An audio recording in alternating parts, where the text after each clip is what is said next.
Hi, listeners. It's Becca and Brooke with the College Admissions Insider podcast. We're here to remind you of Bucknell's application deadlines for this year. For incoming first-year students, our Early Decision 1 deadline is November 1st. And for Early Decision 2 and Regular Decision applicants, our deadline is January 10th. We can't wait to meet you through your application.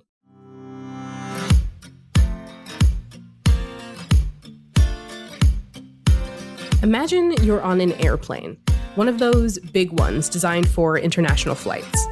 You're moments away from jetting off on your biggest adventure to date. Where are you going? More importantly, what are you going there to learn? For many college students, traveling abroad is an enriching experience, academically, culturally, and personally. It's also a big decision that requires plenty of thought and planning. I'm Becca Haupt-Aldridge, and welcome to the 50th episode of the College Admissions Insider podcast.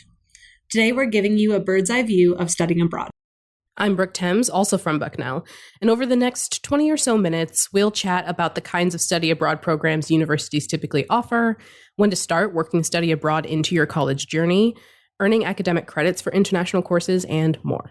Joining the conversation with us today are two staff members from Bucknell's Office of Global and Off-Campus Education, Jen Fritz and Trace Coats. Jen is the Associate Director of Global Education and advises study abroad programs in the sciences, engineering, mathematics, and more. Trace serves as the Assistant Director of Technical Operations within Global Ed, and his advising areas include the education and geography disciplines. Welcome to the podcast. Thank you for having us today. We're really excited to join you on this journey about this important topic. Yeah, we're excited to have you here. And so let's start off by just hearing a little bit more about what each of you do in your respective roles in Bucknell's Office of Global and Off-Campus Ed. As a global education advisor for science, mathematics, and engineering students, I host student advising meetings regularly, help coordinate the Bucknell and Athens program, primarily a faculty-led classic-based program, and I lead and supervise our global education advising team and support administrative areas of practice and policy. Yeah, and I currently advise for the education and geography majors, but also those students who are interested in the short-term programs. I advise those folks, as well as working with faculty to create and maintain and operate our own Bucknell in short-term programs.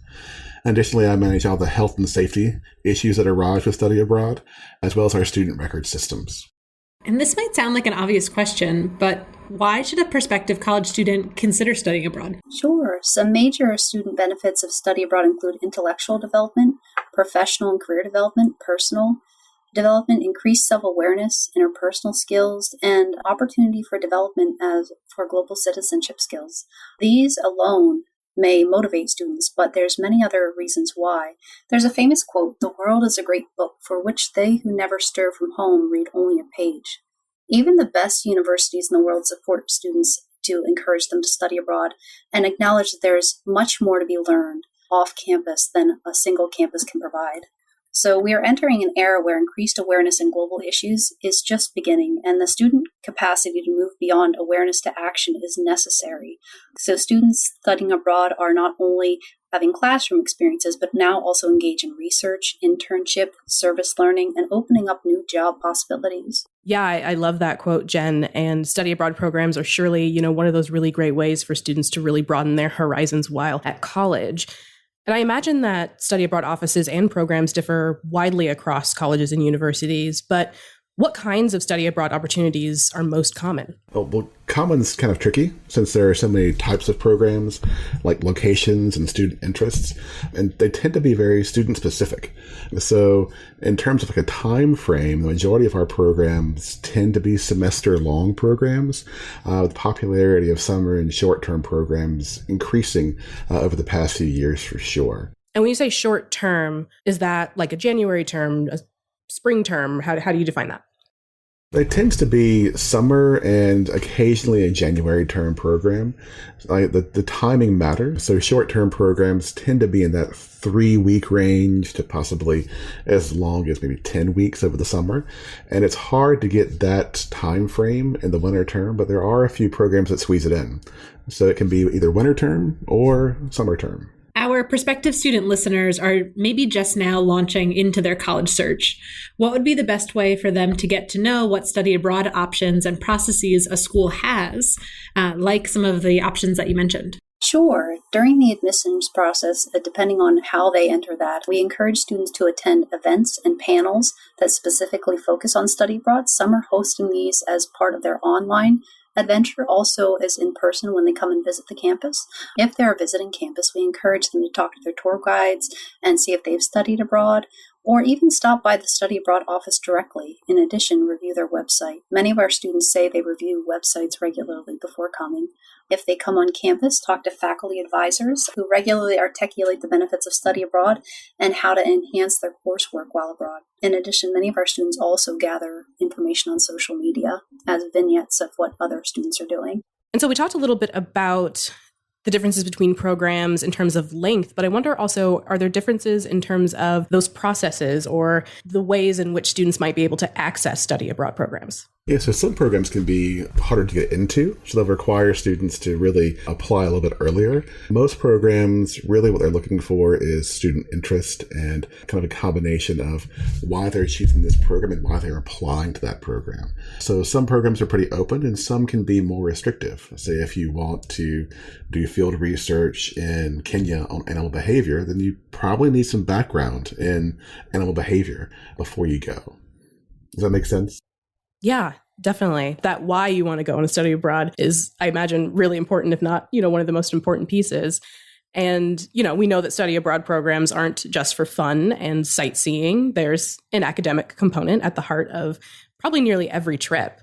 At Bucknell, there are a number of study abroad programs that correspond to a particular major or kind of area of study. Spanish, for example, features the Bucknell en España program.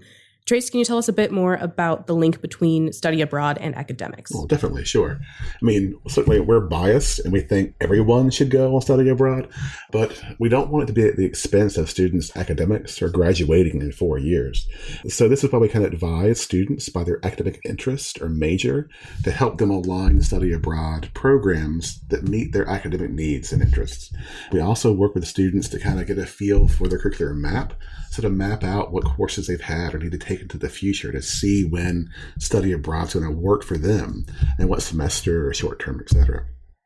And then we also work with students before they leave to get all their courses approved for credit for their major, minor, or their core curriculum requirements, or just a basic graduation credit. That way students aren't missing out, and they're also looking at programs that are going to promote their academics, or their interest at least. I'm so glad you touched on that advising process, because as an admissions counselor, when I meet with students while they're in high school, they seem to often think that study abroad is just throwing a dart at a map and going somewhere almost seemingly at random. I often joke with students that they might want to study abroad in France because they like French fries. But I really let them know that the support systems here on campus help them choose something really intentionally.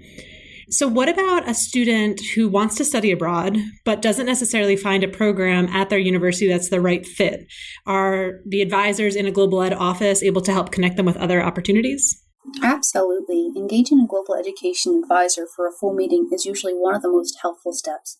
Bucknell has over 500 approved programs. During the advising process, there's discussion about academic requirements, personal, academic, and professional goals. In some cases, discussion about cultural heritage and additional broad considerations too. We help guide students to the program that will ensure credit transfer and most closely adhere to their goals. In the rare case a well-fitting academic program cannot be found inside the approved programs, a global education advisor can guide you through a process to get a program approved. Yeah, it's great that there's so much support there for making sure a student can have the experience that they're looking for. So I'd like to talk a little bit more about planning and this kind of course map idea, because studying abroad is a really big decision, whether you're going for a year or a month. Say a student knows for certain that they want to study abroad while in college. When should they start figuring out what that will look like for them in their 4-year schedule? Well, in that case, I mean, obviously, the minute they're on campus, as soon as you walk in the door, come see us is the easiest answer to that, as always. But we'll certainly work with the student at any point in time in the process to see where and how study abroad is going to work for them. I mean, more or less, once a student knows they want to study abroad, that's when they need to figure out how to make it happen. And that means meeting with their academic advisor, talking with our office to see how it's going to work for them academically. I mean, most students really have flexibility with their majors and time timing of when they can go abroad, but some majors and departments certainly have more restrictions and a more narrow window of time of when study abroad is feasible for that academics. And it's important to start planning as soon as they can to make sure it's going to work out for them as part of that course map and their overall requirements for their major and minor. And of course, all the core curricular requirements that we might have at Bucknell. So at Bucknell, students can begin studying abroad starting the summer after their first year. But at what point do you see most students participating in programs? And how many tend to spend time abroad? Yeah, I mean, so it really depends on the student and what's going to work best for them academically. I mean, Bucknell students can start studying abroad as a rising sophomore all the way up to the fall of their senior year. But we do see a majority of students studying abroad, usually in their junior year time frame, which is pretty common. Now, in terms of the number of students who go abroad, our numbers have always been comparatively high to our peer schools. Right now, previously, before COVID, we'll say, we were sending a little over half of our graduating seniors had some kind of experience off campus. Our numbers have gone down in the past few years, mainly due to COVID, but we're finally starting to see those numbers come back towards a normal engagement for the fall 2022 and the spring 23 academic year. So it sounds like academics are definitely the driving factor here. I mean, the office is called Global Education. It makes sense that academics should be the driving factor in a study abroad decision. But are there other factors? Specifically, what about financing a study abroad opportunity? That's a wonderful question and one of the most important that you can ask. I'll start with sharing what's available for students. So students that are currently recipients of grants, scholarships, and aid, those items can regularly transfer for study abroad. So we implore students, please set a meeting with the financial aid office if you're a recipient of grants, scholarships, and aid. In addition, they will highlight other scholarships available for students. On our website, we regularly highlight scholarships that are available for students based on need, cultural heritage, academic major, first generation status, those types of things, which many of our partners sponsor as well. So there are a good bit of funds available for study abroad. So I would say the financing piece, we also offer a cost estimate sheet on our website, and most of our partners regularly provide the very details for housing, meals, visa, passport, all of the things that go into an experience. And also something to consider would be currency conversion of the location you're going to. So if a cup of coffee in the US costs you $1.25, $1.50, if you're going to a location where you pay then $2.50 regularly, keeping that in mind. So it does matter for walking around money and additional travel students want to do. There are some locations that are lesser costing overall, typically than being here in the U.S. at a U.S. university, and there's some that are more expensive. So it's definitely a conversation to have with your global education advisor, typically parents, guardians, anyone else supporting you. But our financing off-campus website for study abroad is a first good place to start. Where are you getting coffee, Jen, at $1.25? McDonald's. The smallest one you can get. I love that we're talking about other considerations when it comes to study abroad. And I think that opens up another conversation about kind of just geopolitical situations, as well as, COVID and other health risks that Trace mentioned before. How does an office like yours ensure students are safe no matter where they choose to travel? I'm glad you brought that up. It's true. The amount of attention given to health and safety over the past few years has been significant. However, risks has always been inherent and present in travel and study abroad, and our office has regularly engaged in monitoring and mitigating risks for several years, even before COVID, during COVID, and now that COVID is a little bit on the decrease here. So it just required us to continue to hone our practices and develop new ways of communicating with students and parents and mitigation protocols for health and safety. So a few things we have in place right now is we offer a pre-departure orientation that every student is required to participate in to help students understand health and safety abroad and prepare appropriately. Students also enroll in international medical insurances, either offered by Bucknell or our partner abroad, depending on program requirements. All students are required to enroll in the U.S. Department of Smart Travel and Enrollment Program and receive information from the embassy about health and safety considerations in their area, and also providing support through emergencies when natural disasters, civil unrest, or any other emergencies occur. In addition, Bucknell themselves have an Alert Traveler app, which does real-time health and safety pushes on locations and allows students to contact us as soon as possible if there's an immediate emergency in their area and they need help. So we feel confident and prepared to continue to support students and faculty as they travel abroad, and we just continuously monitor the world. So a big thanks to Trace for his work in this area too. We try to actually make sure that the tools we give the students for health and safety are tools they can utilize abroad to help them research. Traveler app lets a student say, hey, I want to go to Paris this weekend. What's it look like in Paris? What do I need to have in order to enter the country? What do I need to look out for in terms of safety issues? Those things all exist, and we give the students the ability to do that themselves on their own, depending on what their plans are going to be. Wow. And in terms of being a global citizen, that probably leaves them feeling really empowered that they have the knowledge and information to go find the knowledge that they need to be savvy travelers while abroad. That is the hope. And so we talked about programs in terms of duration, but that's not necessarily the only difference from program to program.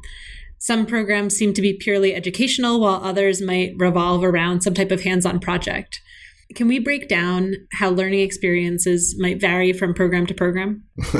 It's a hard one. There are tons of different options among programs, like instruction style, course offerings, cultural integration, like hands-on experiences. All those things exist. But thinking about it from like a high-end 1,000-foot kind of perspective, there are programs like a direct exchange where you're a student as you would be in the U.S., but you're enrolled in a foreign university, taking courses in that university with other university students. And that's kind of like the easiest transition or comparison. There are also programs, we call them like field study programs, where you're going to travel to a location, and instead of taking like a typical classroom lecture kind of experience, you're going to actually take part in hands-on experiential learning, like studying marine life in the Turks and Caicos, or sustainability in Costa Rica, or wildlife management in Tanzania. These kind of things lend themselves to more field experiences, obviously, but give students that kind of option. And then, of course, we have internship programs where students can engage in real work experience abroad, like they would an internship in the U.S., but at the same time getting a full course load to help them complete their major on campus. Again, there are hybrid models and there are variations, but that's kind of a high-end overview of kinds of programs you can look into. Yeah, it sounds like with all the different options, it really is about kind of what a student is interested in, what experience they're looking to have, because there really is a whole world of options out there. I mean, we have over 500 possible programs that are on our list, and there are more. So it's definitely a lot of options. So we mentioned this earlier, the idea that students who study abroad aren't merely tourists or scholars. And I'd like to return back to that as we come to the end of our time here. Students who study abroad are participants in a cultural exchange. So why is it important to view global education as relational instead of transactional? That's an excellent question. In short, when thinking about cultural exchange, it's the sharing of different ideas, traditions, and knowledge with someone who may be coming from a completely different background than your own. And this heightened awareness and differences between cultures is particularly important for folks that are studying abroad, volunteering, or living in a new country and interacting with people different from their own country. It's a way to promote respect and understanding and create a space where we are really considering the diversity of cross-cultural skills in a globalized world. It's fundamental that peoples and nations, as they interact, understand each other's values and norms for the relationship to last. So the transactional interaction really doesn't have as much value, so that it might inspire us to have new forms of expression when interacting with each other and help us to just really engage and understand those environments. So one of the things that we talk about is a cultural iceberg. It's an analogy that there's many things above the waterline and below the waterline. And through this experience, typically you're going to run into both of them. But it's a way to acknowledge and learn when you hit those things that are above the waterline, things that you can see and things that you cannot see. So we think that that will be a way in which folks have the most valuable experience. Yeah, I really loved everything you had to say there, Jen. I think that's going to give our listeners a lot to think about and meditate on as they consider their own options for studying abroad.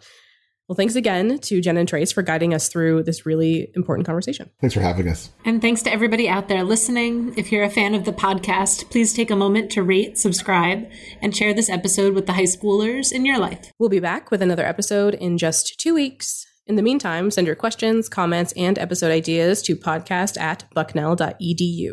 We read every note you send. And finally, you're invited to follow Bucknell on your favorite social media apps. Just look for @BucknellU on Instagram, Facebook, Twitter, YouTube, and TikTok.